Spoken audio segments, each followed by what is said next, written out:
Oh, this your boy Jaystar, finally back, man. I took the week, off since it wasn't really nothing going on. Before the Super Bowl, we had the Pro Bowl, and they didn't even let us play the Pro Bowl this year because it was flag. So I decided to just take the week off and kind of rest and just going over like day by day what was the best matchups in this actual game and everything, but actually kind of taking some days off too to just clear my mind since been a long season.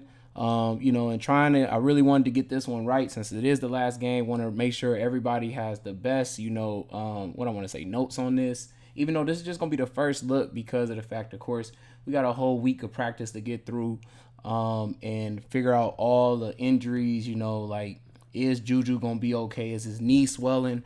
Has that went down by Friday? And also the same kind of with Tony with the hamstring injury and ankle. Kind of want to make sure we key in on those two injuries. I don't think there's anything else since now Hardman is actually on IR. And they elevated, of course, CEH. So got some news there, which is cool. But besides that, that's really about it.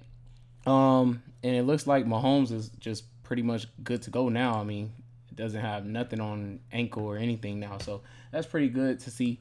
But let's get into this one, like as we always do, with the showdowns. Both of these teams run the same style defense, man. 4-3 defense. The only thing is, I would say Kansas City runs a little bit more man. It was probably, I think, what was it, third highest, I believe, man ran defense this year. And Philly was probably, I would say, about like 9th to 10th or something like that. So a little bit behind them. They run some zone, at least I would say, more than Kansas City does, if anything. But besides that, we get into it like we always do too, with just each position, which team is giving up per position. Looks like the Chiefs is giving up 21.6 points to quarterback. Running back is 21.9 points. Wide receiver 31.1 points. Tight end 12 points. Defense 3.9 points allowed, and kicker is 6.6 points. Eagles is giving up quarterback 19.4 points, running back 21.8 points, wide receiver 32.3, and tight end 11.2, defense 5.4, and kicker 8.1. Okay, so after going over all that, it looks like to me from the Kansas City side, I would definitely have to say Kelsey, MVS, and Pat Mahomes, because I think they kind of split, I think, at the running back too much. I think for me to say it's one running back for sure. So I would definitely have to say boom, boom. And at the moment, MVS, since he's the most healthiest wide receiver on there, and since it's 31.1 points, who knows? Like, if these receivers are going into this game unhealthy, but he is going to be the healthiest one in MVS, we already seen in the last game, they moved him around into the slot just to make sure he got the best matchup, which is exactly what they're going to need to do probably for this game, since the cornerback in the slot for Philly is kind of the weakest cornerback. And height, it's a height advantage there, just like what MVS had the last game against the Bengals. He had a height advantage. The cornerback, who is their best cover cornerback for the Bengals, but Hilton, I believe his name is. He's like 5'9". So you talking about 5'9" to 6'4". They just put MVS in the slot, and he kind of dominated that. So, with the volume of touches and things like that. So they could do the same thing here. The slot cornerback on Philly is about like 5'10" or something like that. So 6'4", 5'10". It's a height advantage there. And it's one of their weaker. The only difference is this is one of their weaker cornerbacks on their team compared to the Bengals, being that was their strongest cornerback. So yeah, it's definitely an advantage for MVS. So I definitely would say that's a good play for captain as well as Kelsey, because I believe the volume alone, even if he's going to catch like 10 catches and possibly getting 10 yards per catch, then we're looking at 100 yards. With the 100-yard bonus, like 23 fantasy right there. So and that's definitely possible to be captain at least. Pat Mahomes, I just feel like he's probably going to throw at least 2 or more touchdowns. I think 2 to 3 touchdowns I think he throws in this game. And unless he has to run one in. So, 2 with a rushed in one still could possibly put him at captain in this game. Besides that, let's just go through all the flex options here that I think are good. I think both of these running backs, possible could be in play. Since it looks like Pat Mahomes is healthy again, McKinnon probably comes back and play a lot, because before, the last 2 games he's played, he's had to block a lot to keep Mahomes protected for his ankle being getting hurt and things like that. But I feel like now he'll go back to playing the way he was playing before if Pat Mahomes is really healthy. So I definitely think, these two are definitely in play. But McKinnon probably I would put a little bit of edge to McKinnon. Even though he's dropped below, because it's just the fact that we know how when he was able to just not have to protect Pat Mahomes and just pop out the backfield and catch the ball, he was able to do a lot of good things, and we've seen bigger explosive games from him than we've seen from Pacheco. So would say I could probably just toss him in now then for a flex option there. Especially also if these receivers are unhealthy. McKinnon's going to probably be a really big threat out there as a receiver, probably kind of like a slot receiver, filling in for like Juju basically, or whatever Tony was going to do in Hardman and things like that. So definitely feel like he's probably in play, more important play than what I thought he was going to be if Pat Mahomes was basically hurt still and things like that going into this game. We got to put Juju in there. We got to put Tony in there. I'll even say Butker looks like, because Eagles was 8 points to the kicker. So he might be a better play than taking Sky Moore. Because if you don't believe Sky Moore's going to get over 8 points, then it's like Butker was, supposed to get about 8.1, my bad. That's close to possibly having 10 points, and that's double-digit points. You can't kind of count on too many people below this 4,000 to guarantee they're going to get you over 10 points. CEH is still, definitely going to be in play to me for $1,000. What I want to say, Noah Gray. I don't know if I would. I would probably take CEH over everybody here. Even defense, I would say too. But I heard it was like the last 30 games, 15 of those games, the defense has scored. So basically every other game, for the last 30, a defense has scored. So it's really big, news there. So you might want to take a shot at the defense. Could possibly score in this game. But like I said, CEH. Definitely over the people below him for sure. And I would say, we know Quez Watkins doesn't really get much grade, doesn't get Watson, I do think he's a good play, because some of these receivers could be going in this really banged up, and he could possibly be practiced as a number one receiver right now. Filling in for something what Hardman would probably do right now or something like that at practice. But he's possible to get more, I want to say snaps. But him and CEH seem really good. Definitely Sky Moore, of course, but Sky Moore does kick returns, and I kind of feel like both of these teams have really good kick returners. Possible when thinking of defense scoring, it could come from the kick returner. So it could be cool to actually kind of stack maybe a Sky Moore and Chiefs defense. And on the other side, we'll get to that in a second. But yeah, so like I say, like Sky Moore got to go in there too as well. Probably the best options there. We at least know for sure he probably is going to get more run, I would think, than Watson. I think he probably does, because he has been playing already for the whole playoffs, and has already been a part of the team offense and stuff. So they might be already putting him in at practice and filling him in for the Hardman role. Some of what Tony was going to do, because he is kind of already a gadget player anyways. He has speed and things like that. So I can see him getting like a rush, opportunity, screenplay, things like that.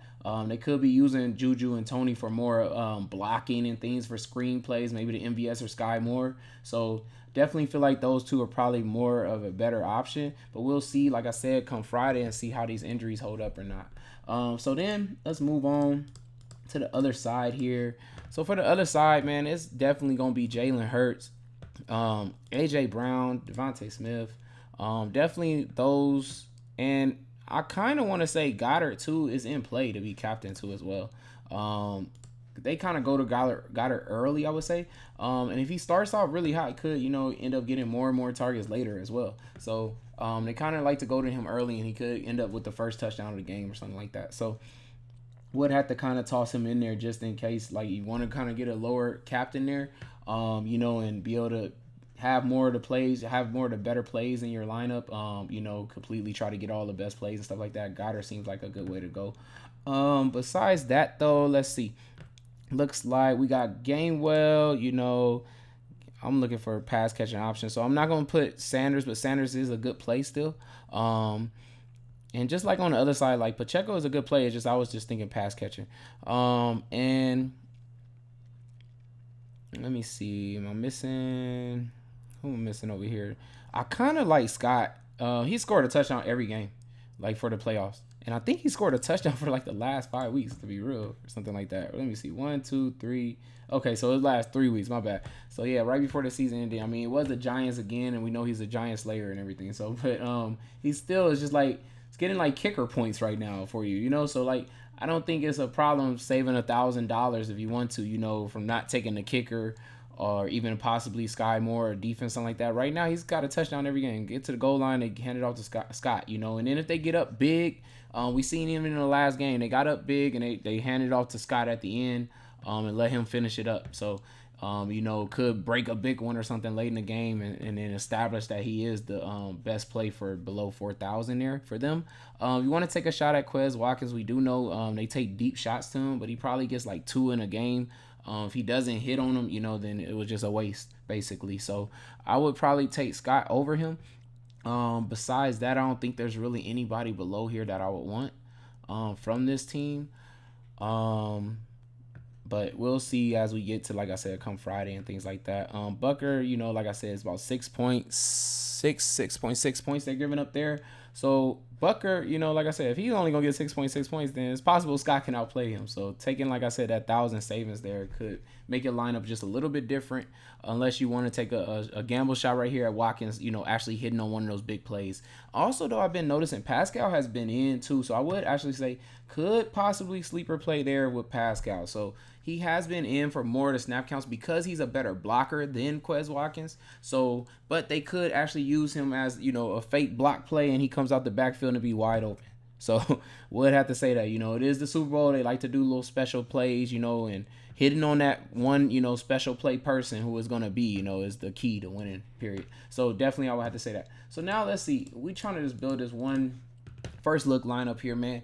To me, knowing that Kansas City plays that man-style defense, man, and Philly has played a lot of man-style defenses, period. So a lot of teams, like I would say, let's see if we can go through the full log, because I know Detroit, then Minnesota was, I would say they're more of a zone. Washington's more of a man. Jacksonville, I believe, plays a little bit of man in their 3-4 style defense. Arizona plays a little bit more man. Dallas is zone. Pittsburgh is more man. Houston is man. And Washington is, like I said, man. And then the Colts, I can't remember. I think they play like a zone 4-3. Packers play a zone. Tennessee is more man. Giants, I think there was a zone. Yeah, I think they're a zone. Chicago's a man, and Dallas, like we said, zone. And New Orleans is a man. And the Giants, like I said, is like a mixture of like a zone. 49ers is zone too as well. So, like I said, but if you see, it's a lot of games where A.J. Brown had did well, and it was against a man-style defenses. So it's kind of leading me to wanting to take A.J. Brown as my captain here.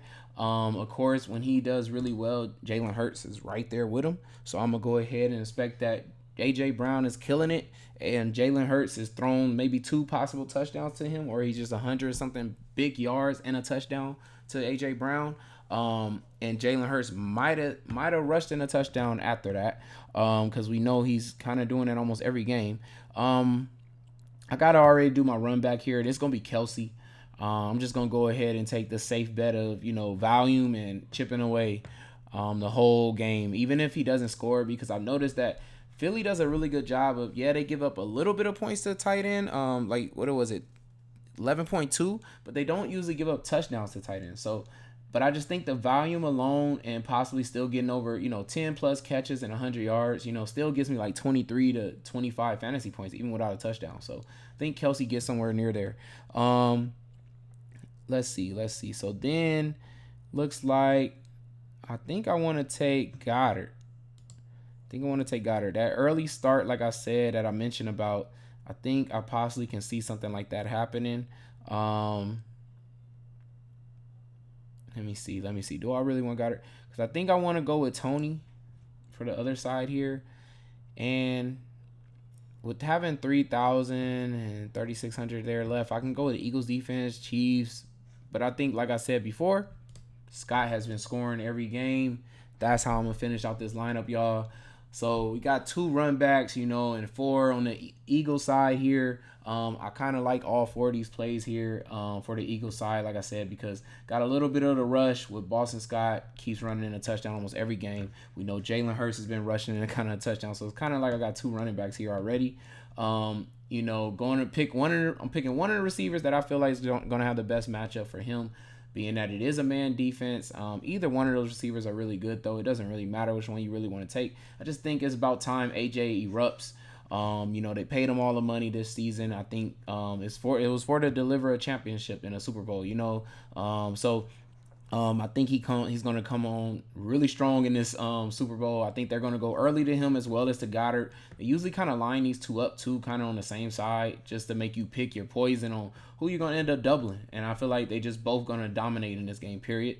So definitely wanted to have both of them there, and the run back with Kelsey and Tony. I think Tony should be okay, hopefully, but we'll see by Friday. If something changes, then I'll have to go a different way here.